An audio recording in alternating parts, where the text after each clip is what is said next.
ফ্যাসিস্টের আমল। এখন ক্ষমতায় আছে বিএনপি।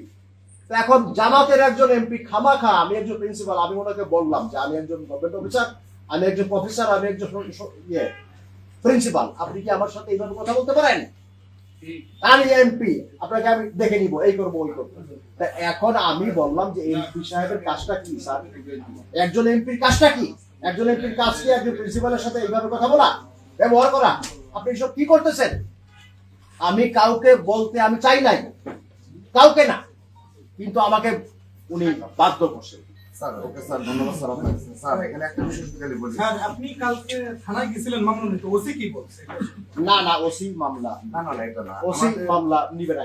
আমি মামলা করব। এখানে আসার সময় আজকে একটু আগে একটা নিউজ পেয়েছি আমরা, জি জি, চট্টগ্রাম বিশ্ববিদ্যালয়ে এক উপাচার্যের 547 দিনে 425 নিয়োগ, মানে একটা পত্রিকার হেডলাইন এটা, জি জি জি, অর্থাৎ 425টি নিয়োগ দিয়েছে আর কি চট্টগ্রাম বিশ্ববিদ্যালয়ে। যিনি উপাচার্য ছিলেন তিনি, জি। তো এটা তাদের একটা ট্রেন্ড। তো স্যার স্বাভাবিকভাবে আপনাকে হয়তো পেশা ক্রিয়েট করতে পারবেন স্যার। তো স্যার আমাদের রিকোয়েস্ট হলো স্যার, বিএনপি জামাত কোনো বিষয় না, না, আর পুরো চনায় যেন কলেজ ক্যাম্পাসে বহিরাগত প্রবেশ করে। বহিরাগত এখানে প্রবেশ, আমার প্রথম আপত্তি ছিল যে ভাই আপনি তো আমার গভর্নিং বডি কেউ না, আপনি আমার কোনো অথরিটি না, আপনি আমার মিনিস্ট্রির কোনো প্রতিনিধি না, জাতীয় বিশ্ববিদ্যালয়ের কোনো প্রতিনিধি। তো আপনি আমার সাথে কথা বলতেছেন, আপনি দেখবেন তারা একটা সংবাদ সম্মেলন করেছেন, আমি দেখলাম। তো এই কথাগুলি ঠিকই আছে, কারণ তারা এখানে এসছেন, আমি একটু বিরক্ত হচ্ছি। এই কথা একদমই ঠিক আছে, কারণ আমি এখানে আমার দাপ্তরিক কাজ করতেছি। তারা তো অপ্রাসঙ্গিক বিষয়ে আমার এখানে কথা বলতে আসছে, তারা আমাকে কাজ করতে দিবে না। আমার গভর্নিং বডির প্রতিটা মেম্বার অত্যন্ত দক্ষ এবং যোগ্য এবং অত্যন্ত বড় মাপের, তো তাদেরকে দিয়ে এই নিয়োগটা কি স্যার মানে আগেই হয়েছে, গভর্নিং বডি নিয়োগ এই মানে নিয়োগটা নির্দলীয় সরকার আমলে হয়েছে। গভর্নিং বডি, জি গভর্নিং বডি এখন না, গভর্নিং বডি এখানে ফুল ফ্লেজেড গভর্নিং বডি এখানে আছে, সেটা আরো আগে থেকে। হ্যাঁ, এটা হয়েছে 24-এর মানে 5 তারিখের পরে। জি, তাহলে এতদিনে 2 বছর, কারণ যারা ফেসিস্ট ছিল তারা তো গাদাগাদি, তারা তো নাই। এই গভর্নিং বডি হচ্ছে 2025 সালের জুন মাস। জুন মাসে, জি।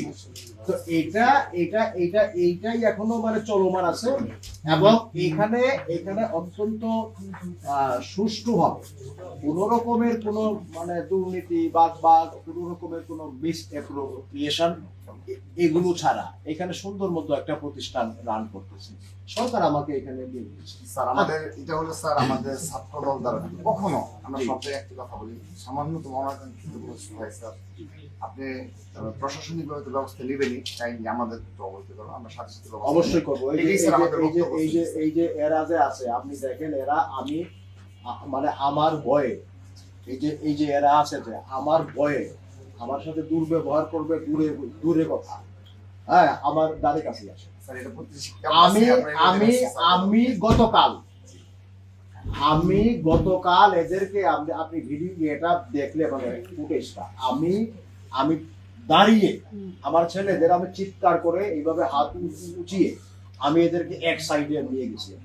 তবুও যদি তারা এখান থেকে চলে যায়, তারা যাবে না, তাদের উদ্দেশ্যই হলো এখানে একটা গন্ডগোল করছে, মব। আমি সেটা আমার, জি, এখন আমরা হচ্ছে সার্বিকভাবে গতকাল যে ঘটনা ঘটলো, জি, সেই ঘটনার পরিপ্রেক্ষিতে আমরা এখানে একটা বিক্ষোভ মিছিল করবো, জি, অর্থাৎ কলেজ প্রাঙ্গণের এইখান থেকে।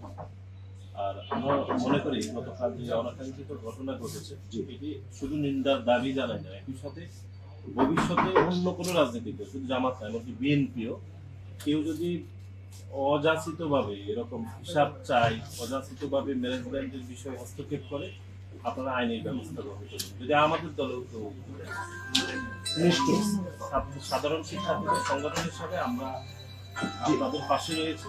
শিক্ষার্থীদের সাথে এরকম ঘটনা প্রমাণ করে যে জামাত ইসলাম যে বিভিন্ন শিক্ষা প্রতিষ্ঠানে তারা যে অরাজকতা তৈরি করতে চায়, তার একটা নমুনা তারা গতকাল দেখাতে চেয়েছে। আমরা প্রোগ্রামটি করবো, এমনকি তাদের যে অ্যাটিটিউড, এতটাই রূঢ়, মানে এটা আমি ছাত্র জীবনে আমরা জানতাম যে তারা একটা বিরাট নিষ্ঠুরতার সাথে তারা জড়িত। এখানে স্যার জামাত জেনেটিক্যালি একটা উগ্রবাদী উগ্রবাদী, জি। উগ্রবাদী এটা জেনেটিক্যালি আমরা যখন জানি না তখন তাদের সাথে আমাদের মানে ছাত্র আচ্ছা, ঠিক আছে। একাধিকবার মানে আমরা ওই যে গেলাম ম্যাডাম